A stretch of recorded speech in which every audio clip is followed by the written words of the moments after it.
down to Walden Pond. And one of the reasons I like the bicycle very, very, very much is because of my parents, who were so imperfect that I wanted to get away from home. And so I loved to ride my bicycle and would go off, and I thank my dear father for that. And now let's talk about his generation, because my father was French-Canadian. He was born in Lowell, Massachusetts. He's the same age as a gentleman whose name is often associated with the start of boomers and the Beat generation. That is Jack Kerouac. Jack Kerouac was born in Lowell, Mass, an old general, as I was, and my father, who was French-Canadian, would go to De Rochette's, which is where the Kerouacs would go. Jack was, maybe you don't know this, but Jack was first in his class at Lowell High School. He was valedictorian, he was captain of the football team. And he got crazy when he went down to Columbia University. Not when he was in Lowell, but he finally was buried in Edson Cemetery near my father's people.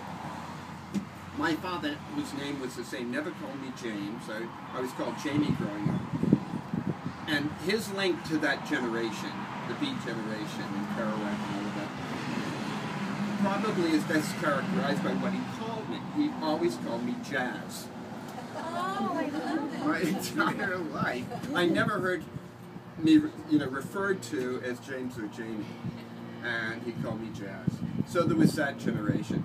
Also, and while I cannot top Hazel Cresser, who was born January 1st, 1946. Oh my goodness. Right on. Number one, I was conceived. Do the math, folks. Do the math. And I've got my driver's license to prove it. 9 months and 6 days later, I showed up. So I absolutely believe that all these coincidences as a boomer, and I believe, really, my entire life until I got to that magic moment of 65, that boomers would never grow old. That, it's what Madison Avenue told us, right? And now they're telling us something else. Well, we don't believe what they tell us. But at 65, and I recall, and you'll see it in the introduction to this book, I woke up, lifted up my head, and I said, equidistance between 100 and 30. 35 this way, 35 that way. And when you turn 65, so I've got a choice. How will I feel? Will I feel youthful or will I feel like 100? It was a tough year. It was a tough year for me. I lost my mother, I lost 3 and 4 friends, and had a little illness on my way to Bangladesh. And I came to understand that this is going to be tougher than I thought it was going to be. Even if I keep myself in great health, it's going to be difficult. And sure enough it was. And I was going to one of these funerals down on Cape Cod. And I was with 4 of my buddies from Westford Academy, 3 of my buddies from Westford Academy, and I said to one of them, who was the smartest guy in the class, I said to Chris, Chris, what do you do? What do you do when your friends start dying? This is happening when you get to be 65. And without skipping a beat, he said, when an old friend calls that you haven't heard from in a long time, brace yourself. And at that point I scratched my head where there was no hair, and I said, yeah, and when your hair starts thinning, don't lose your enthusiasm. And I was off to the races on this stuff. And thus, boomers. So, if you would please, let me sign some books. And at this moment, we've got, in fact, we have a boomer moment with the Big Chill. All of you, I don't have to tell you about the Big Chill. And I think it's queued up. Can you cue it up to number 1 just for a musical moment? Or maybe here, somebody, John, you're a big reader. Get up here, one of you Johns. John likes to speak. Come on. Come up here and read us while we cue up this. The first couple stanzas from Henry Wadsworth Longfellow, The Ride of Paul Revere.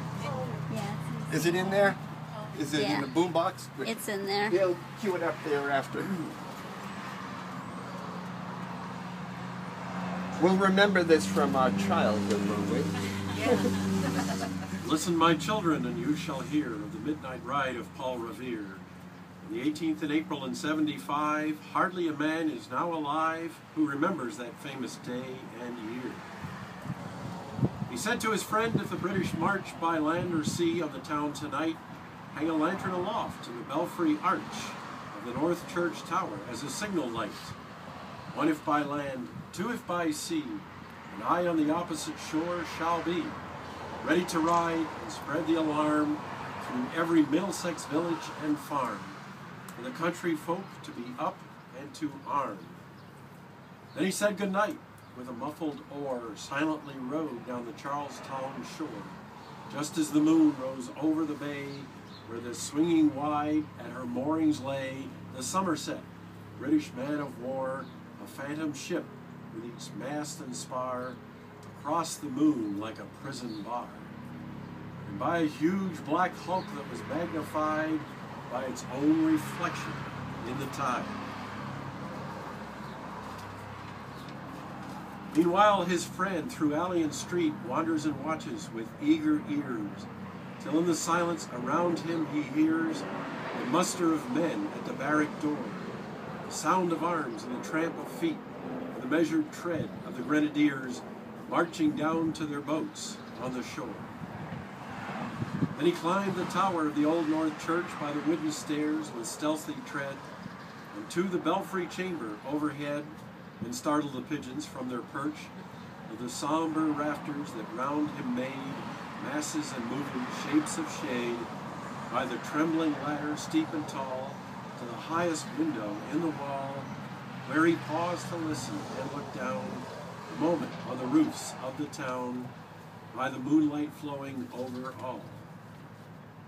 Beneath in the churchyard lay the dead, in their night encampment on the hill, wrapped in silence so deep and still that he could still hear, like a sentinel's tread, the watchful night wind as it went, creeping along from tent to tent, and seeming to whisper, all is well.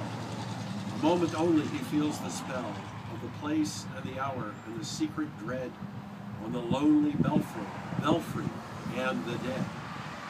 For suddenly all his thoughts are bent on a shadowy something far away, where the river widens to meet the bay, a line of black that bends and floats on the rising tide like a bridge of boats.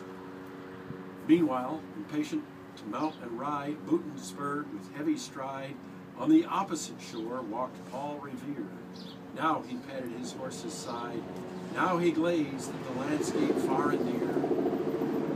Then, impetuous, stamped the earth, and turned and tightened his saddle girth,